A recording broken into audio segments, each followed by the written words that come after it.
We think today's world is rough, but history shows people once lived through punishments that pushed human cruelty to its limits. These methods were real, and they were shocking.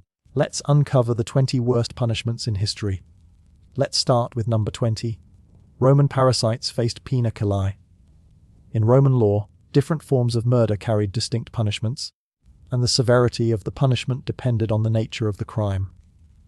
Among these, parricide, the act of killing one's own parent or parents, was considered one of the most heinous crimes. Those convicted of this gruesome act face the terrifying punishment known as pena culi. The ritual of pena culi was an exceptionally cruel and unusual form of capital punishment. When a person was found guilty of parricide, their fate was sealed. This gruesome execution began with a merciless flogging, which would already be enough to terrify most people, but the worst was yet to come. The condemned individual was then subjected to a series of horrifying steps. First, a wolf skin bag was placed over their head, robbing them of sight, and perhaps symbolizing the cruelty of their act. They were then forced to wear wooden sole clogs, making movement painful and arduous. But here's where it becomes truly macabre. The convicted parasite was tied into an oxal leather sack along with a disturbing menagerie of animals, a dog, a rooster, a viper, and a monkey. These animals weren't there as companions, they were instruments of torment. Now sewn into this grotesque sack, the condemned person was taken to a river or sea, carried by black oxen, and ultimately thrown into the water to meet their gruesome end through drowning. The animals inside the sack would likely contribute to the horror as well. Interestingly, penae was rarely employed as a form of punishment. Roman biographer Suetonius noted that it was primarily those who confessed to parricide who were subjected to this terrifying fate. In a 118 CE, Emperor Hadrian allowed for pena culi to be substituted with another gruesome punishment, being thrown to wild beasts. Just a century later, this exceptionally cruel method was considered obsolete and thankfully abandoned.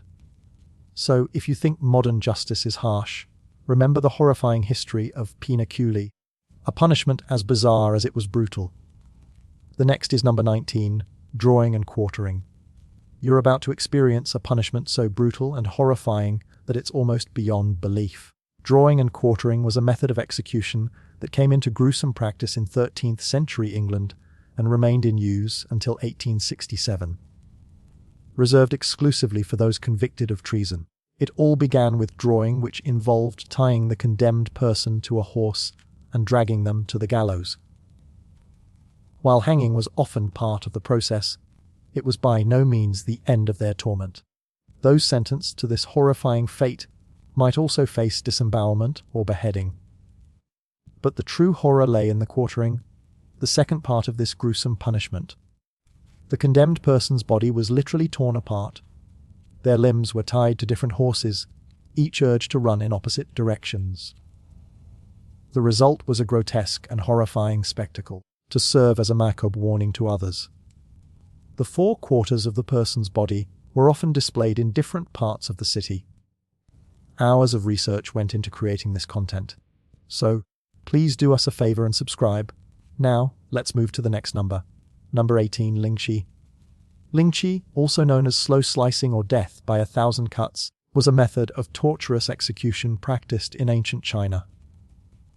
This punishment was a protracted and agonizing process that spanned centuries, with its use dating back to as early as the 10th century. Fortunately, it was finally banned in 1905. The condemned person was tied to a post, and the excruciating process began. Their tormentors would methodically remove bits of skin and limbs one by one, inflicting incredible pain with each cut. The ordeal usually culminated in a final cut to the heart or decapitation. Imagine the horror of enduring this slow, drawn-out death sentence. The next is number 17, cropping of ears. This brutal penalty involved precisely what the name suggests, the removal of a person's ears as a form of retribution. In less severe cases, a variation of this gruesome practice was applied. Rather than complete ear removal, the ears of the convicted were sometimes nailed to a pillory for an agonizing period. Most chillingly, this punishment often didn't claim the lives of the condemned. Instead, it left them with lasting scars, both physical and psychological. Infections resulting from the wounds could lead to an excruciating death. Let's move to number 16. Death by boiling. Our next stop on this harrowing list takes us to an era where people played with not only their food, but with the lives of the condemned. The practice of boiling individuals alive. While today, boiling is a method reserved for cooking shellfish, centuries ago, it was chillingly common across the continents of Europe and Asia. The process was as excruciating as it sounds. The condemned was stripped of their dignity and clothing, then placed in a cauldron or vat filled with boiling liquid, typically water, oil, or even tar. Imagine, if you will, the agony of being slowly cooked alive. In some cases, the offender was lowered into a vessel with initially cool liquid, and then subjected to an agonizing rise in temperature. Shockingly, historical records from the reign of England's King Henry VI show that some individuals endured up to 2 hours of this torment before finally succumbing to death.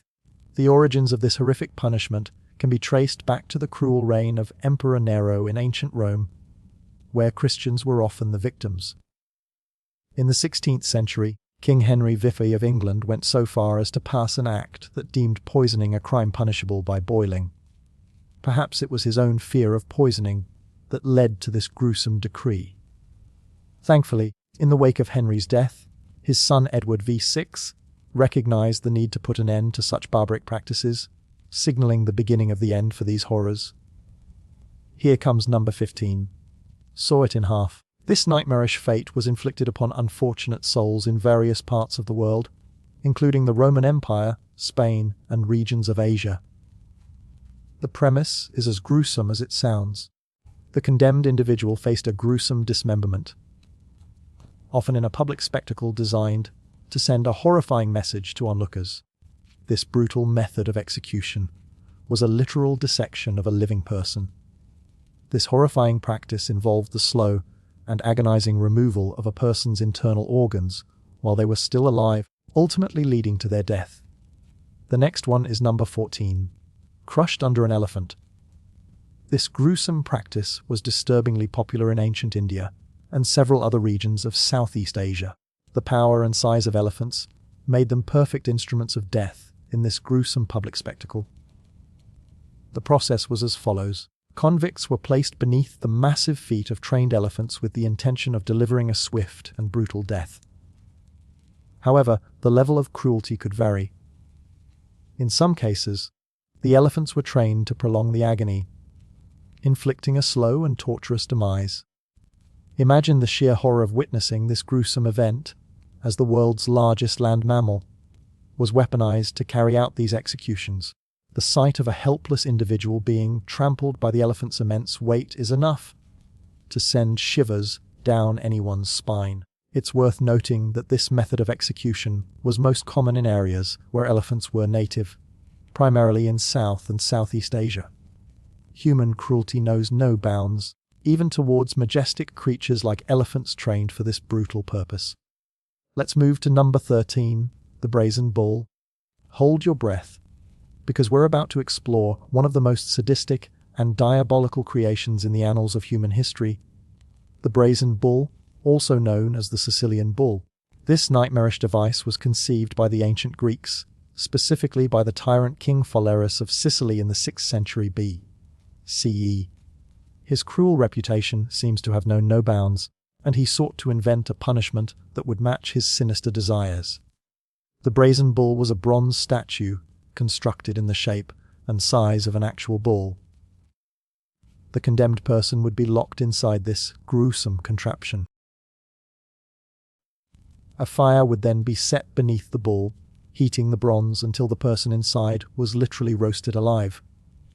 If this alone wasn't horrifying enough, the device included a macabre mechanism that transformed the anguished screams of the victim into eerie bellowing sounds reminiscent of a raging bull. The sheer sadism behind this invention is enough to send shivers down anyone's spine. Even King Phalaris, who was notorious for his cruelty, was reportedly shocked by the brutality of the Brazen Bull. In a darkly ironic twist, he ultimately subjected the very creator of the bull a sadistic inventor named Perilos, to his own deadly creation.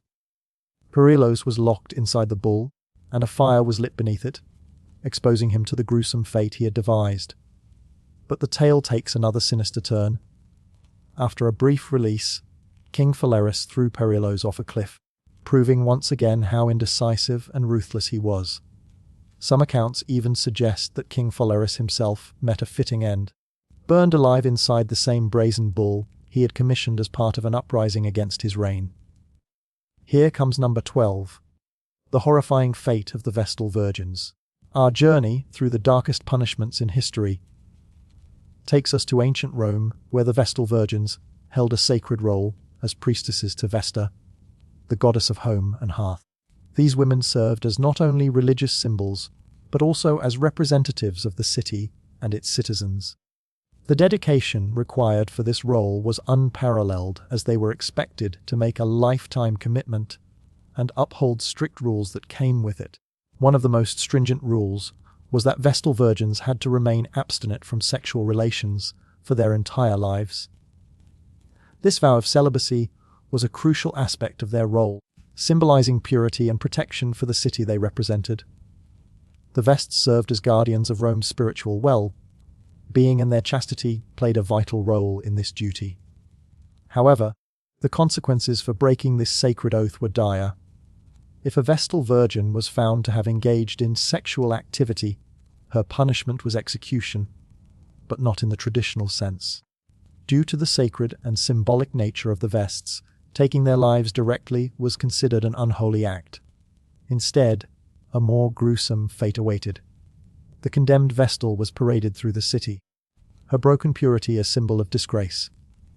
Eventually, she reached a small chamber near the Cholin Gate. In this chamber, she was left with only a lamp and a small amount of food. Then the chamber was sealed, and she was buried alive. The next is number 11. A terrifying punishment for the worst criminals, the boats. It's time for one of history's most grotesque and debated forms of execution known as schism, or more vividly the boats. This gruesome method was said to have been used by the ancient Persians, but its authenticity remains highly contentious. Schism was a punishment reserved for only the most heinous criminals. It was described by Plutarch in his work Parallel Lives, and its execution involved a series of nightmarish steps that defy belief. The victim would first be laid flat within a boat, while another boat equipped with holes for the head, hands, and feet to protrude was placed over them. The executioners then compelled the victim to drink a mixture of honey and milk, after which they liberally coated the exposed body parts with the same viscous concoction. With these macabre preparations complete, the victim was left within the boats and nature was left to take its course. As time passed, the victim had no choice but to excrete where they lay. Flies would soon descend, swarming over the helpless person, and they would be left to their horrifying fate, slowly consumed by these relentless insects. One gruesome account of schism involved the execution of Mithrates, a soldier who had killed the brother of Persian King Artaxerxes in the 5th century B.C.E. Supposedly Mithrates endured this agony for a staggering 17 days before finally succumbing. The authenticity of schism, however, remains in dispute. Mithridates' execution is the only recorded instance, and the primary source documenting it is lost. Even the accounts of ancient historians referencing the work of a Greek physician to the Persian court tease who claimed to have witnessed Mithrates' punishment are subjects of debate. Plutarch's own account of Artaxerxes' schism was penned 400 years after the event supposedly occurred and relies heavily on Ctesias' work. Now comes number 10, crucifixion. Crucifixion, one of the most infamous forms of execution in human history, takes its place on this terrifying list. The harrowing practice of crucifixion first emerged under the Assyrians and Babylonians, and its use rippled through history. The Persians, the Empire of Alexander the Great, and the Phoenicians who introduced it in Rome in the 3rd century BC all contributed to this gruesome tradition. The act of crucifixion was designed to induce unimaginable agony. The condemned individual was either tied or nailed to a wooden beam, most commonly referred to as a cross. Nails were driven through the bones, below the wrists to bear the person's weight. A horrifying benefit of this method was that it avoided major blood vessels, though it did target the median nerve. As a result, the fingers would contract painfully, and the hands would seize. The feet were likewise nailed to the vertical part of the cross. As the legs weakened, the arms had to support the body, resulting in the shoulders being dislocated and the elbows and wrists following suit. The arms stretched several inches due to this brutal ordeal. At this stage, the chest bore the weight of the body, leading to respiratory distress and eventually suffocation. One haunting real-life example of crucifixion is the crucifixion of Jesus Christ, which took place in Judea in the 1st century AD. He was arrested, subjected to a trial, sentenced, flogged, and ultimately crucified by the Romans. The next one is number 9, rat torture. Dark and gruesome. Rats, creatures known for their gnawing appetite, are turned into the instruments of horror in this method of torture. A rat would be placed inside a small cage, strategically positioned against the victim's abdomen. The cage, a vessel of suffering, would be heated from the outside using a candle, flaming stick or hot coals, driving the rat to a frenzy. The rat, desperate to escape the intensifying heat, would find only one way out by clawing and chewing its way through the victim's soft and vulnerable skin. The rat's relentless journey would lead it into the victim's bowels, causing indescribable agony and anguish in the process. This gruesome technique served a sinister purpose, extracting information from prisoners while exploiting the depths of their psychological trauma. This horrifying method was not limited to a particular region or time period. In Europe, during the Dutch revolt in the 17th century, Dutch leader Diederik Soy employed rat torture on prisoners. In South America, between 1964 and 1990, military dictatorships in countries like Argentina, Brazil, Chile, and Uruguay used this method, leaving a horrifying legacy of cruelty. Let's move to number 8, the rack. A gruesome stretch of body. Enter the terrifying world of the rack. One of the most infamous and agonizing torture devices of the ancient world. This instrument of torment was designed to stretch the human body to the limits of endurance, inflicting excruciating pain that is beyond imagination. The rack typically consisted of a wooden table, equipped with axles and levers at both ends. The victim, helpless and bound, would be forced to lie down on this sinister apparatus. Leather straps or belts were tightly fastened around their wrists and heels, ensuring their immobility. Chains or ropes were connected to these straps, winding over the axles. The torturers, sometimes working together, would gradually push the levers, causing the axles to rotate and intensify tension in the chains. The consequences of this horrific process were physically devastating. Vertebrae were mercilessly stretched, joints dislocated, muscles and tendons torn asunder, posture irreparably altered, the ribcage constricting the lungs, bones shattered, and nerve endings exposed. The agony experienced by the victim defies description. For those who were deemed especially tough, an even more gruesome fate awaited. They were placed on spiked axles which tore away the flesh from their backs. Real-life examples further underscore the harrowing reality of the rack. In 1447, British Constable John Exeter employed this device to torture prisoners in the infamous Tower of London. Centuries earlier, in 356 BC, the Greeks used the rack to torment a Greek arsonist named Herostratus, who had committed the unthinkable crime of burning down the temple of Artemis at Ephesus. The next one is number 7, Keelhauling, watery hell. The term comes from the Dutch word Keelholland, meaning to drag along the keel, which is precisely what this torture method did.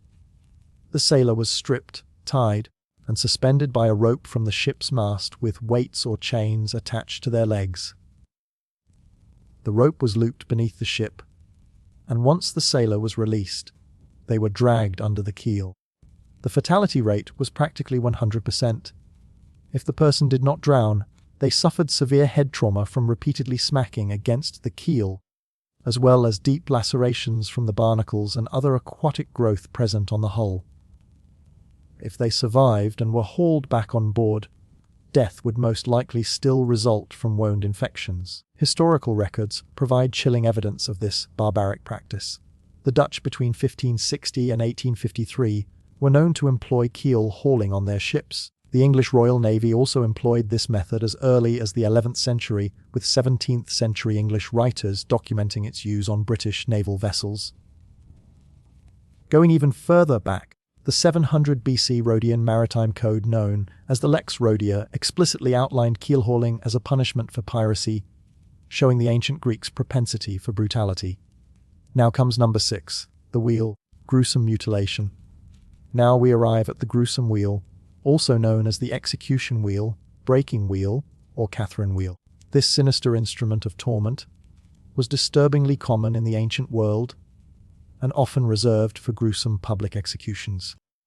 Variations exist, but the objective remained the same, not just to kill the victim, but to inflict agonizing mutilation.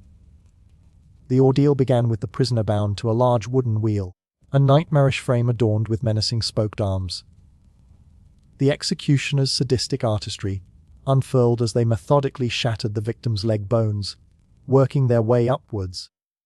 An iron bar became an instrument of relentless brutality, mercilessly bludgeoning the hapless soul to the precipice of death, pulverizing bones with ruthless abandon. The grisly spectacle continued as the now grotesquely maimed prisoner was repositioned on the wheel. Their heels were maneuvered to converge at the back of their neck, sealing their fate. There they were left to bleed to a horrific death. Throughout Europe, this merciless punishment found notoriety in Austria, Britain, France, Francia, Germany, Rome, the Indian subcontinent, Russia, Scotland, and Sweden.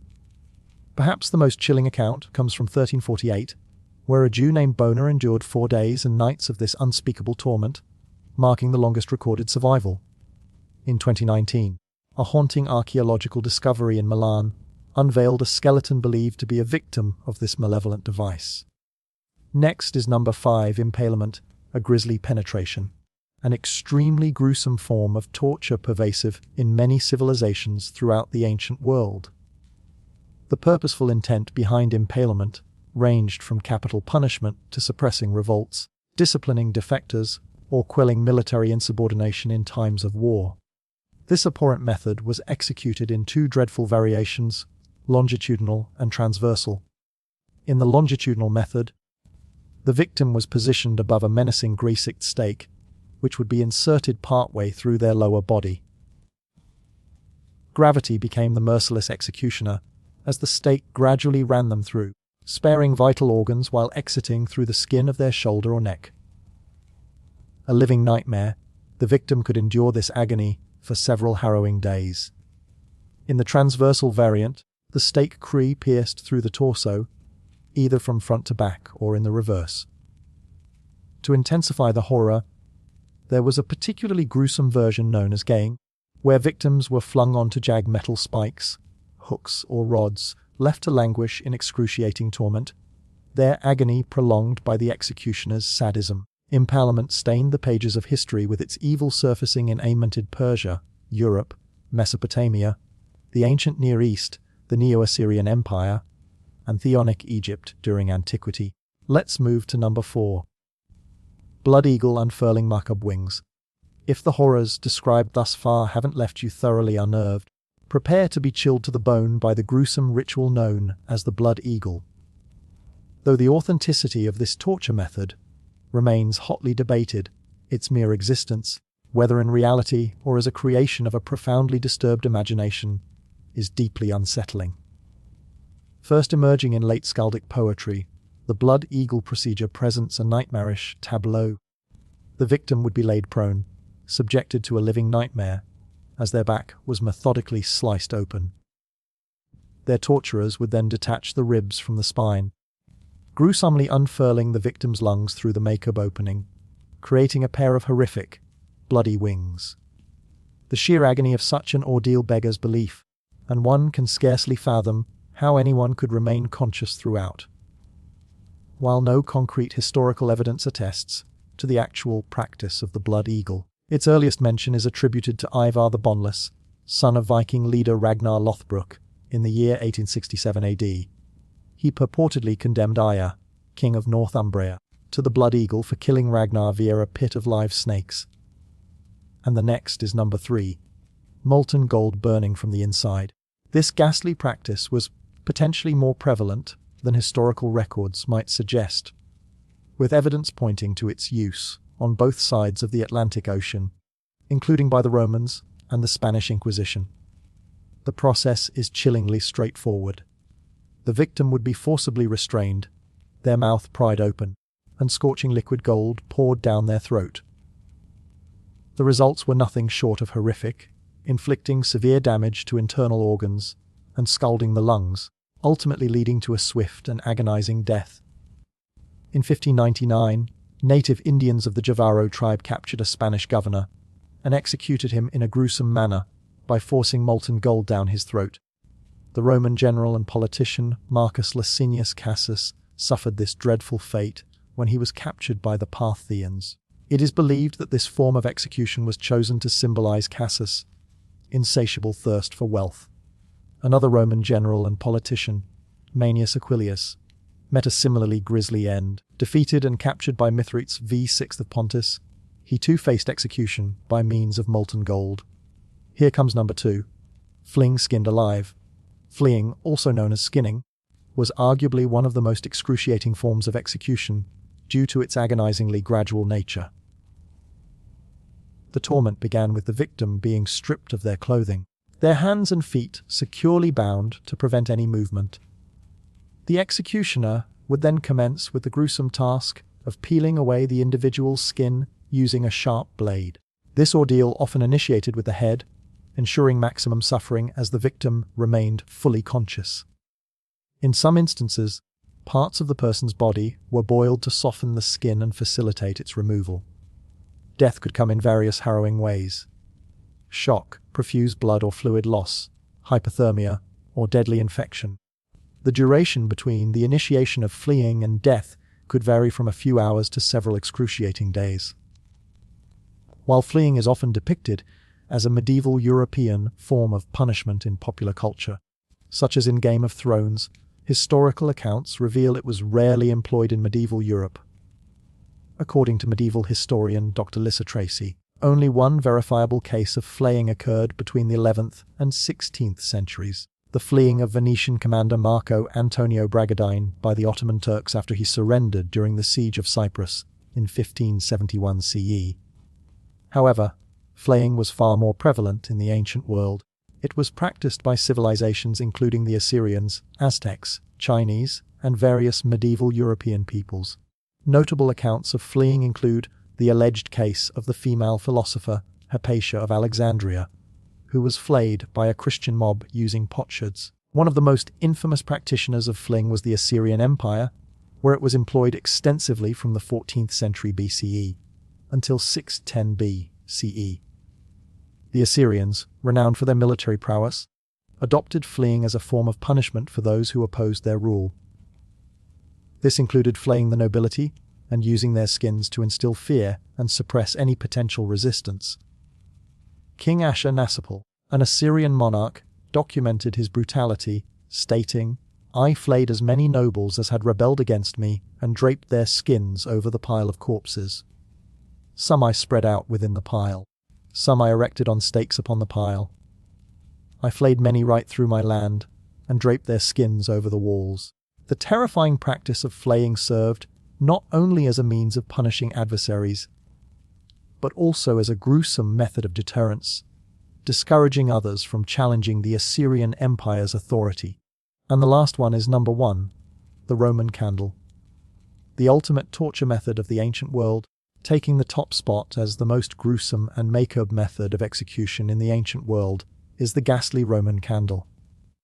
This terrifying execution style is not only a testament to the cruelty of the era, but also the malevolence of those in power, with Emperor Nero standing out as a particularly sadistic figure.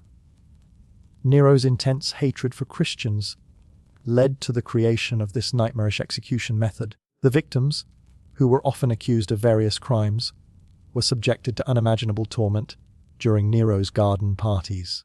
The process began with the victims being tightly bound and nailed to tall wooden stakes. Once they were immobilized, flammable liquid was poured over their helpless bodies. The fire was ignited at their feet, an intentionally prolonged method designed to maximize their suffering.